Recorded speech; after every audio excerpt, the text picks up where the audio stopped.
and welcome to Earth Minute's Easter Instagram takeover with me, Maddie. So it's a very uncertain and strange time for us all at the moment. So I'm hoping a local and small wildlife adventure will provide you with some positivity during your isolated days and also bring some nature into your homes. Because of the very strict guidelines that we have here at the moment, we won't be venturing far and wide to do this wildlife adventure. So firstly, we're going to rummage around my garden and see what birds we can find, and then we'll head around 100 metres up on the common lands just behind my back garden. So where are we? We are at the start of the Gower Peninsula. The Gower Peninsula is a 70 square mile long coastline situated in South Wales. Gower is home to some of the most diverse habitats and landscapes, home to some of the rarest plants in Britain, and it's absolutely brimming with wildlife.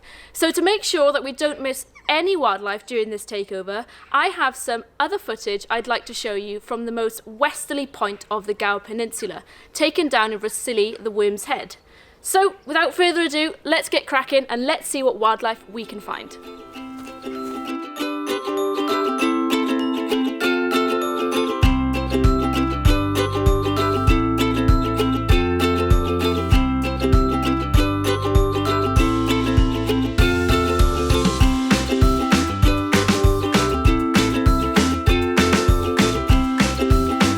So we've just spotted some blue tits in the tree just up here.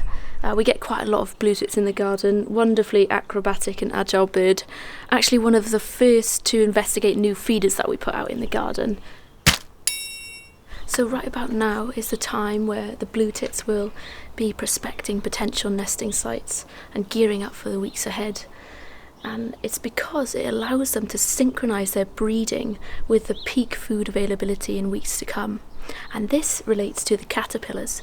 So scientists have actually found that caterpillars are a really important source of food for blue tits' fledgling success. Can you hear that greenfinch stealing the blue tits' thunder?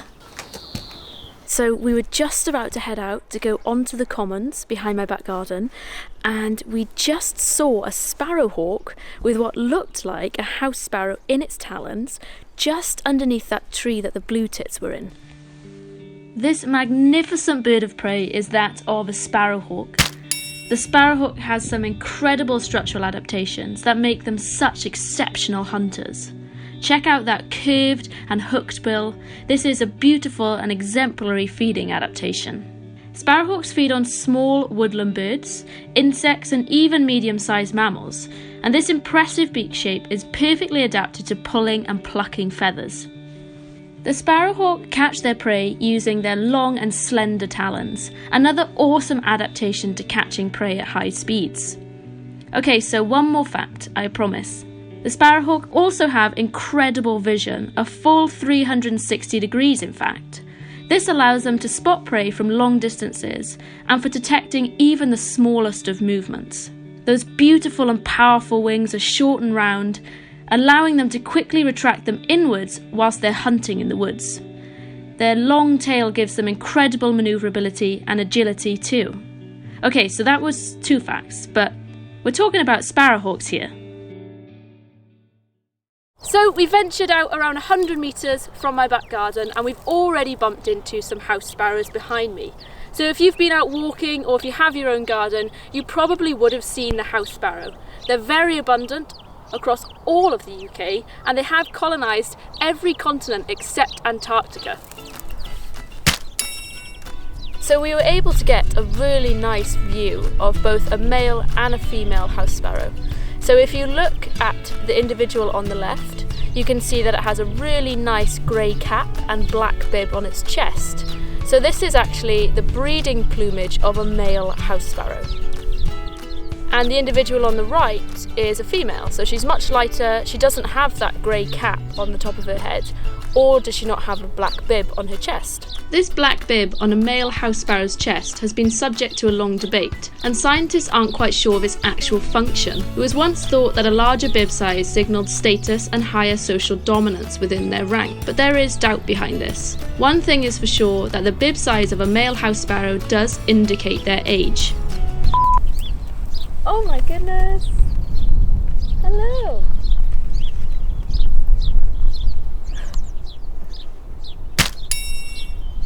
Okay, let's keep moving. I'm not going to go too much further, but I seem to remember the last time I came out here just outside my back gate, I did stumble across some yellow brain fungus. And this is a parasitic jelly fungus. It's my favourite because it looks like a little yellow brain. And it feeds off the fungi that's on dead wood. And you often see it on gorse. So there is some gorse in front of me, and I seem to remember roughly about where it was. So let's go check it out. We found it. Here it is, the yellow brain fungus. And as you can see, it's quite orange. It's quite a rusty orange, and it's much darker than it would usually appear. And this does happen when it's been dry weather. So if I were to touch it, it's actually really solid. Listen to that. Do you hear that? It's a woodpecker drumming. So we didn't actually get to see the woodpecker drumming, but we could hear it really clearly from far away. That drumming we could hear is a really unique form of communication. So what they'll do is they'll rapidly drum into an object that resonates the sound and creates a sound pattern. And this can be used to mark their territory or communicate to a potential mate. They have some incredible adaptations, and one of them is a zygodactyl foot arrangement. So this means they have 2 toes facing forward and 2 toes facing backwards. So this is dissimilar to other birds that have 3 toes facing forward and 1 facing backwards. And this is an adaptation to climbing trees.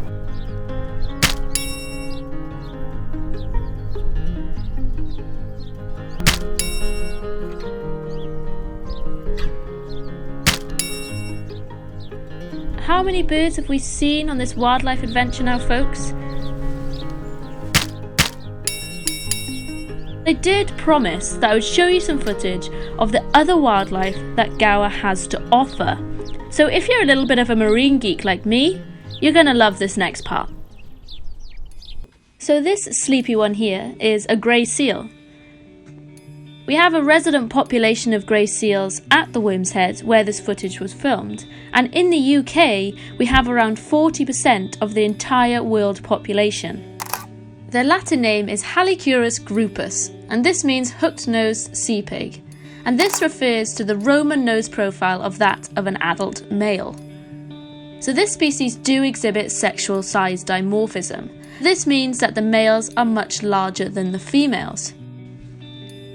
Grey seals are opportunistic feeders, and their diet is particularly varied, from fish to crustaceans and even cephalopods, like this one here, munching on an octopus. This is a kestrel, a bird of prey that is particularly abundant across the UK. We have them a lot in Gower, and you can find them in a variety of habitats. Kestrels are vole specialists, and they have a very distinctive hunting technique. You'll often see them hovering above open spaces with long grass, which is prime vole habitat. They also have amazing eyesight, and they can also see ultraviolet light. This means they can detect urine trails that are left by rodents on the ground. This helps them locate their prey and make their move. Okay folks, that's it from me, and I hope you've enjoyed my Earth Minutes Easter Instagram takeover. We've had a wonderful adventure and we've seen so much wildlife. So, to keep the momentum going, I'm asking you to do one wildlife activity. So you make the rules on this one, and it can be indoor or outdoor. It could be watching the birds from your window, rummaging around in your garden if you have one, or even drawing your favourite animal or landscape.